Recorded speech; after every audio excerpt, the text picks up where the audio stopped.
Hello friends, Bokaro जिला द्वारा संचालित डिजिटल क्लास में मैं रामकृष्ण मिश्रा आपका स्वागत करता हूं।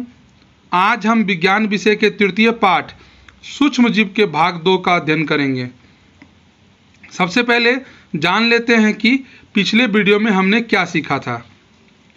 पिछले वीडियो में हमने सीखा था कि सूक्ष्म जीव किसे कहते हैं, सूक्ष्म जीवों को कितने वर्गों में बांटा गया है, सूक्ष्म जीव कहाँ रहते हैं, क्या सूक्ष्म जीव हमारे मित्र हैं, सूक्ष्म जीवों का उपयोग और नाइट्रोजन स्थिरीकरण के बारे में हमने जाना था।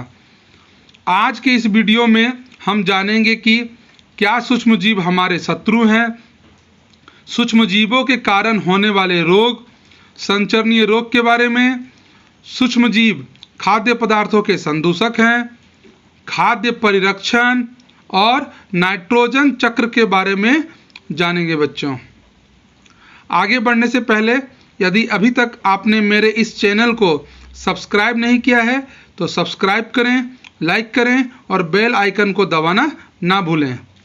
तो शुरू करते हैं बच्चों। सबसे पहले जानते हैं क्या सूक्ष्मजीव हमारे शत्रु हैं। कुछ सूक्ष्मजीव अन्य जीवों को हानि भी पहुंचाते हैं। ये हमारे उपयोग में आने वाली वस्तुएं जैसे भोजन, कपड़े, चमड़े के सामानों को खराब कर देते हैं। तो कुछ सूक्ष्मजीव मनुष्य तथा अन्य जीवों में रोग भी उत्पन्न करते हैं, इसलिए इन्हें रोगाणु कहते हैं।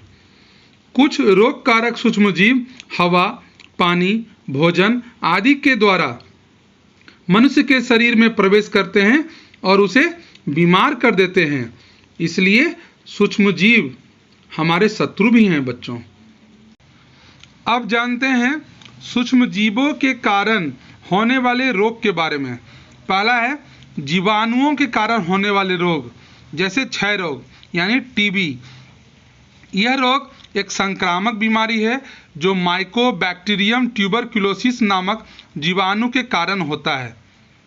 इसके संचलन का तरीका वायु है। बच्चों, दूसरा है टाइफाइड। टाइफाइड सल्मोनेला टाइफी नामक जीवाणु के कारण होता है। इसे मियादी बुखार भी कहते हैं। इसके संचलन का तरीका जल है। बच्चों, तीसरा है हैजा। यह विब्रियो कोलेरा नामक जीवाणु के कारण दूषित भोजन या पानी को ग्रहण करने से होता है। इसके अतिरिक्त डिप्थीरिया, काली खांसी जैसे कुछ अन्य रोग भी जीवाणुओं के कारण होते हैं। बच्चों, अब जानते हैं प्रोटोजोआ के कारण होने वाले रोग। पहला है मलेरिया। यह प्लाज्मोडियम नामक प्रोटोजोआ के कारण होता है। इसका वाहक मादा एनोफ्लीज मच्छर है। यह इस मच्छर के काटने से होता है। जब यह संक्रमित होता है और काटता है तब हमें मलेरिया रोग होता है। बच्चों, दूसरा है अमीबिक पेचिस। ये एंट अमीबा हिस्टोलिका नामक प्रोटोजोआ के कारण होता है। इसका वाहक घरेलू मक्खी है जो दूषित जल या भोजन के द्वारा फैलता है। इसमें बहुत तेज पेट में दर्द होता है। तीसरा है कालाजार। कालाजार एक संक्रामक बीमारी है जो परजीवी लिस्मेनिया डोनोवानी के कारण होता है। कालाजार का परजीवी बालू मक्खी होता है, इसी के द्वारा ये फैलता है। बच्चों, अब जानते हैं विषाणु के कारण होने वाले रोग के बारे में। पहला है कोविड-19। यह कोरोना नामक विषाणु के कारण होता है जो एक संक्रमित व्यक्ति से स्वस्थ व्यक्ति में संपर्क द्वारा फैलता है। अभी जो महामारी चली हुई है यही कोविड-19 है। बच्चों, दूसरा है डेंगू। यह भी एक विषाणु जनित रोग है जो डेंगू वायरस के कारण होता है। इसका वाहक मादा एडिस मच्छर है। यह भी मच्छर के काटने से फैलता है। बच्चों, तीसरा है चिकन पॉक्स। चिकन पॉक्स को हम लोग छोटी माता भी कहते हैं। ये वेरिसेला जोस्टर वायरस के संक्रमण से होने वाली बीमारी है। यह बहुत ही संक्रामक होती है। बच्चों, इसके अतिरिक्त पोलियो, खसरा, हेपेटाइटिस ए आदि विषाणु से होने वाले रोग हैं। बच्चों, अब जानते हैं संचरणीय रोग के बारे में। वैसे रोग जो सूक्ष्म जीवों द्वारा एक संक्रमित व्यक्ति से दूसरे स्वस्थ व्यक्ति में फैलते हैं उसे संचरणीय रोग कहते हैं। बच्चों, यह रोग संक्रमित व्यक्ति से स्वस्थ व्यक्ति में वायु, जल, भोजन या शारीरिक संपर्क के द्वारा फैलते हैं, जैसे क्षय रोग यानी टीबी, सर्दी जुकाम, चिकन पॉक्स, हैजा और कोरोना। कुछ रोग जीव जंतुओं एवं कीटों द्वारा भी फैलाए जाते हैं बच्चों। ऐसे जंतुओं या कीटों को रोगवाहक कहते हैं, जैसे घरेलू मक्खी एवं कुछ मच्छर। अब चलते हैं बच्चों हम लोग सूक्ष्म जीवों द्वारा जंतुओं और पौधों में होने वाले रोग के बारे में जानते हैं। कुछ सूक्ष्म जीव जानवरों में भी रोग उत्पन्न करते हैं। इन सूक्ष्म जीवों के कारण जानवरों में भी एंथ्रेक्स, लेप्टोस्पायरोसिस, टियालारेमिया, बोवेन टीबी आदि बीमारियां उत्पन्न होती हैं। समझे बच्चों? यानी कि सूक्ष्म जीव जंतुओं और पौधों में भी रोग उत्पन्न करते हैं। कुछ सूक्ष्म जीव पौधों में भी रोग उत्पन्न करते हैं बच्चों, हम लोग जान ही रहे, जैसे नींबू कैंकर, जो जीवाणु के कारण नींबू के ऊपर कई सारे धब्बे लग जाते हैं। गेहूं की रस्ट, यह कवक के कारण गेहूं के फसल में यह बीमारी लग जाती है बच्चों। तीसरा है भिंडी की पीत, यह वायरस कारण होता है, इसके पत्ते पीले पड़ जाते हैं बच्चों। अब एक खाद्य पदार्थों के संदूषक। बच्चों हमने ये जाना था कि सूक्ष्मजीव हमारे भोजन को खराब कर देते हैं, अर्थात सूक्ष्मजीव खाद्य पदार्थों के संदूषक होते हैं। संदूषित भोजन की गंध, रंग और स्वाद में भी परिवर्तन आ जाता है, और जो भोजन के संदूषित होने के कारण होता है, यानी कि भोजन दूषित हो जाता है, इसके कारण उसके गंध, रंग और स्वाद में परिवर्तन हो जाता है बच्चों। अब जानते हैं खाद्य पदार्थों के परिरक्षण के तरीके, मतलब खाद्य पदार्थों को कैसे हम लोग सुरक्षित रख सकते हैं।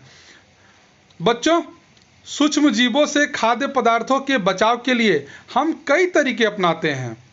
भोजन को संदूषण से बचाव की इस प्रक्रिया को खाद्य परिरक्षण कहते हैं, यानी खाद्य को सूक्ष्म जीवों से बचाना खाद्य परिरक्षण कहलाता है। पहला है नमक के द्वारा परिरक्षण, यानी हम नमक के द्वारा भोजन को सुरक्षित रख सकते हैं।